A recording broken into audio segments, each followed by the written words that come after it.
जो माताश्री हैं जिनकी हत्या हुई सविता जी, वो कह रही हैं कि पार्टी के लिए उन्होंने बहुत काम किया, पार्टी के लिए उनकी जान चली गई। आपकी तरफ से या पार्टी की तरफ से कोई जाएगा परिवार से? नहीं, गए हुए हैं, जब अभी मोर्चरी में है बॉडी, वहां पे कांग्रेस का कार्यकर्ता गए हुए हैं, विधायक के साथी गए हुए हैं, क्योंकि उनके घर पे कोई नहीं था, तो उनके घर जाते ही विधायक हमारे जो वहां से लोकल विधायक हैं भारत भूषण मथुरा जी, वो जाएंगे, उनके संपर्क में।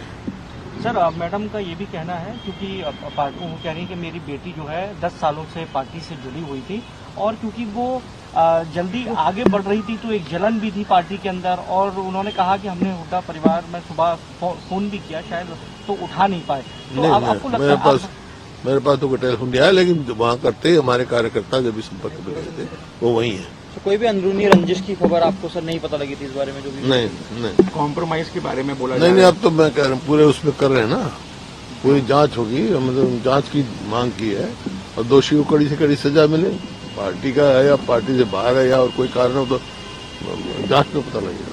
धन्यवाद। घिनौना हत्या का मामला सामने आया है। इसने न सिर्फ हरियाणा वासी, पूरे देशवासियों की आत्मा को झंझोड़ के रख दिया है। एक बार फिर विफल कानून व्यवस्था का उदाहरण हरियाणा से आ रहा है। महिलाओं के ऊपर अपराध का मामला हरियाणा से आ रहा है। सरकार उन खटोले पे घूम रही है और हरियाणा में धरातल पे कानून व्यवस्था नाम की चीज नहीं है। हमारी मांग है कि उच्च स्तरीय जांच हो, SIT तुरंत गठित हो, दोषियों को देश के सामने लाया जाए और पीड़िता के परिवार को न्याय मिले। आपको ध्यान होगा, पिछले वर्ष भी सामाजिक प्रगति सूचांक में हरियाणा भारत सरकार द्वारा सबसे असुरक्षित राज्य की श्रेणी में आया था, और महिलाओं पे अपराध में भी हरियाणा देश में सबसे ज़्यादा हरियाणा में अपराध पाया गया था NCRB के आंकड़ों के अनुसार। आज फिर हरियाणा की कानून व्यवस्था ने प्रदेश सरकार को शर्मसार करने का कार्य किया। सर, कांग्रेस किस तरह से न्याय दिलाने का काम करे? न्याय के लिए हर तरीके से जो लड़ाई लड़नी होगी लड़ेंगे। जब तक पीड़िता के परिवार को न्याय नहीं मिलेगा तब तक हम आवाज उठाएंगे। सर, हिमानी की माता जी की बाइट हुई है, उन्होंने कहा कि कुछ कांग्रेसी नेता भी संदेह के घेरे में आते हैं। जो भी इसमें दोषी हो, कोई भी दोषी हो, किसी को बख्शा नहीं जाना चाहिए। हमारी मांग है कि तुरंत इस पर कोई SIT बिठाई जाए, कार्रवाई करी जाए, अपराधियों को देश के सामने लाया जाए, और इस तरह का उन पर दंड उसको दंडित किया जाए कि कोई भी अपराधी प्रवृत्ति का व्यक्ति 1000 बार सोचे कोई इस प्रकार के अपराध को अंजाम दे। तक में एक महिला नेत्री का, कांग्रेसी महिला नेत्री का शव मिला है, और उसकी मां ने आरोप लगाया कि जल्दी तरक्की करने के लिए पार्टी के लोगों पर आरोप लगाया। नहीं, जो उसकी मां ने आरोप लगाया है बहुत गंभीर मामला है, और कांग्रेस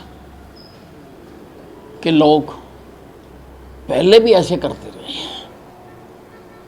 आगे बढ़ने के लिए दूसरों को पीछे धकेलना ये कांग्रेस की पुरानी आदत है। पुलिस गहराई से इसकी जांच कर रही है, और जो भी सच्चाई निकलेगी उसको उसके अंजाम तक पहुंचाया जाएगा। देखिए, बहुत ही दुखदायी घटना है, अमानवीय है। इस तरह से एक बेटी की हत्या हुई, बहुत ही चिंता का विषय है। हमारा समाज और प्रदेश कहाँ जा रहा है, इसकी उच्च स्तरीय जांच होनी चाहिए। हिमानी नरवाल हमारे कांग्रेस पार्टी की बहुत ही एक्टिव, मैं समझती हूँ एक बहुत एक्टिव वर्कर थी। हमेशा बहुत ही खुश मिजाज चेहरा उनका, सभी से मिलना जुलना। इस तरह की जो उनकी हत्या हुई है, इससे हमें बहुत ज़्यादा दुख है, और एक उच्च स्तरीय कमेटी का गठन करके इसकी जांच होनी चाहिए। लगातार प्रदेश में क्राइम बढ़ रहा है। देखिए, लगातार क्राइम का बढ़ना, कहीं ना कहीं बेरोज़गारी, ड्रग्स की चपेट में युवा आ रहे हैं, ये बहुत बड़ा एक चिंता का विषय है। बहुत सारी रिपोर्ट्स बताते हैं कि आज का युवा जो है वो हताश हो चुका है। ऐसे में क्राइम का लगातार बढ़ना एक प्रदेश के लिए बहुत ही चिंता का विषय है। इसमें मैं कोई राजनीति नहीं करना चाहती, लेकिन लॉ एंड ऑर्डर को लेकर सरकार को बहुत ज़्यादा गंभीरता दिखानी चाहिए।